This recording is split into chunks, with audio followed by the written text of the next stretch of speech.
आप कोई ऐसे कपड़े बनावटी मत पहनो, आप अपने शरीर की वेशभूषा ऐसी मत बनाओ, आप ऐसे शौकीनी प्रकट मत करो जिससे तुम्हारा शरीराभिमान पुष्ट हो। इससे काम बढ़ेगा, इससे वासना बढ़ेगी। बाबा कह रहे हैं कि ऐसे कपड़े, ऐसी सजावट, ऐसी बनावट, ऐसे लेपों के लगाने से शरीराभिमान पुष्ट होता है और आपकी काम वासना बढ़ती है। शरीर मन बुद्धि किसी की भी उन्नति नहीं होती जो शरीर सजाने में, शरीर के, उससे सब बिगड़ जाता है। देहाभिमान, देह भाव पुष्ट होता है। देह भाव पुष्टता में ही सारे विकार अपना राज्य करते हैं। बहुत सावधानी की जरूरत है, बहुत सावधानी। बड़ा पवित्र वेश रखो, पवित्र वस्त्र पहनो, हाँ, सावधानी पूर्वक चलो। इससे कोई वीआईपी पना प्रकट नहीं होता। इससे आपकी मन की, आपकी बुद्धि की, आपकी चित्त की दशा गलत मार्ग में चली जाएगी, क्योंकि शरीर भाव आप पुष्ट कर रहे हैं। शरीर को दिखाना, शरीर का सजा। हम ये नहीं कहते कि आप बाबा जी बन जाओ, आप सब पूरे मुख में रज लगाओ, ये तो हम लोगों के लिए। पर आप उचित ऐसी सभ्य पोशाक हमारे देश की रही है, बड़ी मर्यादापूर्ण रही है, आप उस पर ध्यान दीजिएगा। क्योंकि आप ऐसे जैसे शरीर सजाना से, इससे आपको दुख मिलेगा, आपका मन वासना में हो जाएगा, आपकी भावनाएं दूषित हो जाएंगी। संत समागम तो शरीर राग नष्ट करने के लिए, परमानंद। आप भजन करो, देखो आपको ऐसा सौंदर्य प्राप्त होगा, अंदर आपका ऐसा सुंदर रूप होगा। देखो ना, आचार्य चरण कहते हैं, लक्ष्मी कोटि विलक्ष लक्षण लसल लीला किशोरी सतई राधाध्यम ब्रज मंडले मधुरम राधाभिधानम। जो हमारी स्वामिनी जी के दासी भाव को प्राप्त होता है, उसको इतना सुंदर रूप मिलता है कि करोड़ों लक्ष्मी आश्चर्यचकित हो जाएं। ऐसा राधा दासी का स्वरूप होता है। ए इधर आओ, इतना सुंदर रूप प्रिया प्रीतम का, इतना सुंदर रूप आपका, और ऐसे महासुख में निमग्न होना। ये चमड़ा सजाते रोज सजाते तो कितने जन्म बीत गए, और इसी चमड़े में आग लगाई जाएगी, यही चमड़ा गाड़ दिया जाएगा। प्यारे, कुछ समय के लिए मिला है, इसी से तो राग मिटाने का अवसर है। आप इसको सजा के और वासनाओं के खेल में उतर रहे हो, कितनी बड़ी हानि कर रहे हो। अभी आप समझ नहीं रहे, इसलिए आपको बुरा लग सकता है कि हमारे पहनावे पे बोल रहे हैं, हमारे ऐसे। नहीं नहीं, आप अच्छे से अच्छे कीमती वस्त्र पहनिए, पर उसकी सादगी होनी चाहिए। आप अच्छा पाइए, आप अपने उचित शरीर का श्रृंगार कीजिए। सुंदर मनुष्य शरीर मिला है। देखो, जो पशु श्रृंगार करने योग्य नहीं, वो तुमसे भी सुंदर होते हैं। कैसी रंग बिरंगी है उनके सब बाल, और देखो सब एकदम सुंदर। भगवान रचा, उन्होंने रचना की है, तो आपके तो हाथ हैं, आप अपना, पर उतना जिससे आपका हृदय मलिन होकर वासनाओं के प्रवाह में न बह जाए, या हमारे को देखकर किसी के हृदय में ऐसा गंदा भाव ना आ जाए। दोनों, अपने को बचाओ और दूसरों को भी। जो तुम्हारे मन में काम भाव पैदा कर दे, ऐसे पदार्थ मत पाओ। अनुभव करो, भोजन पाते हो, पाने के बाद भजन में मन लग रहा है या वासना में जा रहा है? वासना में जा रहा तो क्यों जा रहा है? क्या आज नया पदार्थ पाया, और उस पदार्थों को जीवन भर के लिए छोड़ दो। अनुभव करो। जब कभी किसी साधु को पवाना हो तो नाम कीर्तन करना, कोशिश करना कि आपका चिंतन भी भागवतिक हो, क्योंकि उसका प्रभाव पड़ता है। आप जो बनाते हैं उसका प्रभाव पड़ता है। एकदम शीशे की तरह अंतःकरण हो जाता है, एक एक बात दिखाई देती है। तो जिन पदार्थों के पाने से, जैसे प्याज लहसुन मना किया जाता है, ये वैसा निषिद्ध नहीं कि जैसे मांस आदि ऐसा। ये तमोगुण पैदा करके वासना प्रवृत्ति को बढ़ाता है, इसलिए मना किया गया है कि अगर आपको दीक्षा लेनी है, आपको भजन मार्ग में चलना है, तो रोकना पड़ेगा। ये निद्रा, आलस्य, प्रमाद, तामस, क्रोध, वासना, इसको प्रकट करने वाला है, इसीलिए संतों ने इसको निषेध कर दिया।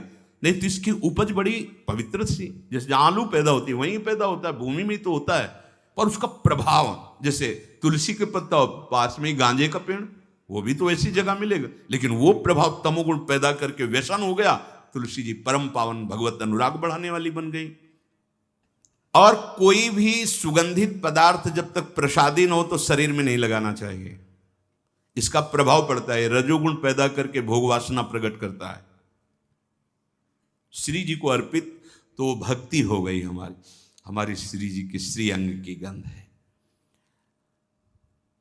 या औषधि के लिए आप ले सकते हैं, नियमानुसार व्यायाम, भोजन उतना जो पच जाए। अगर आपको शाम टाइम लगता है कि खट्टी डकार आ रही, पचा नहीं, तो फिर बैठने की जरूरत नहीं, उपवास करो।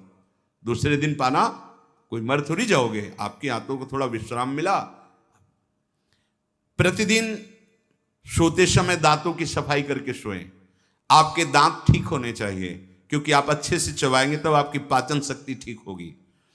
2 बार स्नान ब्रह्मचारी को अत्यंत आवश्यक है। और यहां पेट में ठंडा ठंडा जल ऐसे, यहां तो कई बार जल डालिए। जैसे ऊपर स्नान किया, फिर आधे यहां नाभि से लेकर 10 कमंडल कम से कम ऐसे आराम आराम से, आपके ब्रह्मचर्य की बहुत पुष्टता होगी और आपकी गर्मी शांत होगी। रात्रि के समय, सोते समय विचार कीजिए, आज हमसे कौन सा विचार, कौन सी चेष्टा ऐसी गलत हुई जो नहीं होनी चाहिए, और उसको नियम लेकर दूसरे दिन से ना होने पावे। आप खुद विचार कीजिए। मांस और शराब और कोई भी नशा, ये तो कहीं प्रवेश ही नहीं है। पर धोखे से भी कभी बिल्कुल नहीं। ब्रह्मचर्य रहना है, भगवत प्राप्ति करना है, तो आप वृत्ति भगवदाकार है। अब वो खेल खेले, उनकी बात अलग है। महापुरुषों की वो तो 10 तोला जहर भी खा के पचा जाते, ऐसे संत हुए। तो हमको अपने कोई भी व्यसन साधना में, देखो सबसे पहली गलती तो ये होगी कि वो व्यसन हमें अपना चिंतन कराएगा। समय पर हमें कोई व्यसन नहीं करना। और ध्यान से सुनिए, ब्रह्मचर्य पालन के लिए इमली और खट्टे पदार्थ बिल्कुल जहर है ब्रह्मचारी के लिए। ब्रह्मचर्य पालन के लिए लाल मिर्च, प्याज, लहसुन, गरम मसाला, जो सब्जी हैं, ये बढ़िया। दोपहर में भोजन के पश्चात 15 से 30 मिनट तक विश्राम। सोना नहीं है, करवट थोड़ा इधर मध्य में, फिर बाएं ले, उठ के बैठ गए। दिन में नहीं सोना है। जो रात्रि में सेवा करते हैं उनके लिए छूट है। अब रात्रि में बंगला बना रहे हैं श्री जी का, या जो सेवा परायण है, जिनका सीधा अखंड नाम कीर्तन हो रहा है, रात्रि में ही कीर्तन है, दिन में सोना नहीं, रात्रि में कीर्तन करना है, तो चल कैसे पाएंगे? वो दिन में सो लें। सायंकाल के समय भोजन निषेध है। संध्या का समय हो रहा हो, भोजन निषेध है, शास्त्र स्वाध्याय निषेध है। उस समय कीर्तन, नाम जप आदि। और रात्रि में भोजन पाने के 30 मिनट भ्रमण करें। भोजन पाने के बाद घूमिए, फिर शयन कीजिए। अगर ब्रह्मचर्य रहना है, नहीं सब खा पी के और दूध पी के फिर सो गए, फिर नहीं ठीक रहेगा। दिन में उपासक को कभी नहीं सोना चाहिए। ये छूट उसके लिए जो रात्रि में सेवा परायण है, जगते हैं। यदि रात में आपको जगना पड़े तो अपनी नींद पूरी करने के लिए उससे कम समय में काम चला लीजिए।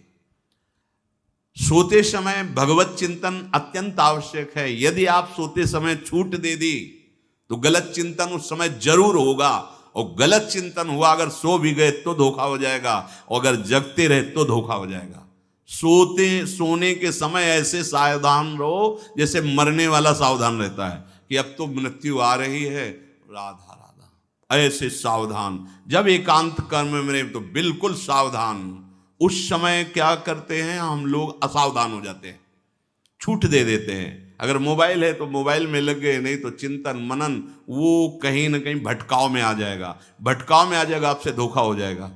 बहुत सावधान, ये बात मान लीजिए। आपका एकांत परम पवित्र और सावधानी पूर्वक होना चाहिए जब तक नींद ना आए। अपने लोगों ने तो ये अभ्यास किया गुरुजनों की आज्ञा से कि जैसे अब दिनचर्या पूर्ण हुई, अब शयन करने जा रहे हैं, तो माला लेके बैठ गए। जब तक ऐसे नहीं हुआ तब तक माला नहीं हटानी है। बैठे, जब लगा कि अब बस सो ही जाएंगे, कभी कभी माला छाती में रखे ही सो गए, फिर जगह, फिर शुरू हो गया। भजन नहीं, अगर भजन उस समय एकांत में नहीं करते तो बकवास है, ब्रह्मचारी नहीं बन सकते। बहुत चंचल मन है, किसी न किसी बहाने से आपको धर्म भ्रष्ट करेगा, ब्रह्मचर्य भ्रष्ट करेगा। बहुत सावधान।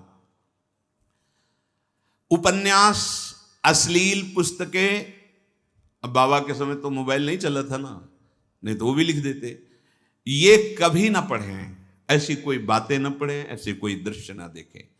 ब्रह्मचर्य जो साधना है, इसमें व्यर्थ समय नष्ट करने वाला ब्रह्मचारी नहीं रह सकता। आप अपने कार्य में रत रहिए, कार्य से विलग हैं तो आपका चिंतन ब्रह्मचर्य की पुष्टता के लिए, भगवत चिंतन, महापुरुषों के चरित्रों का चिंतन, इससे आपकी बुद्धि प्रवीण होगी और आपके अंदर जो मनोवासनाएं हैं उनका नाश होगा। फिल्म, सिनेमा, नाटक देखने वाला कभी ब्रह्मचारी बन ही नहीं सकता। अब देख लो भाई, सावधानी पूर्वक। इसलिए ब्रह्मचर्य ये महान साधना की भूमिका है।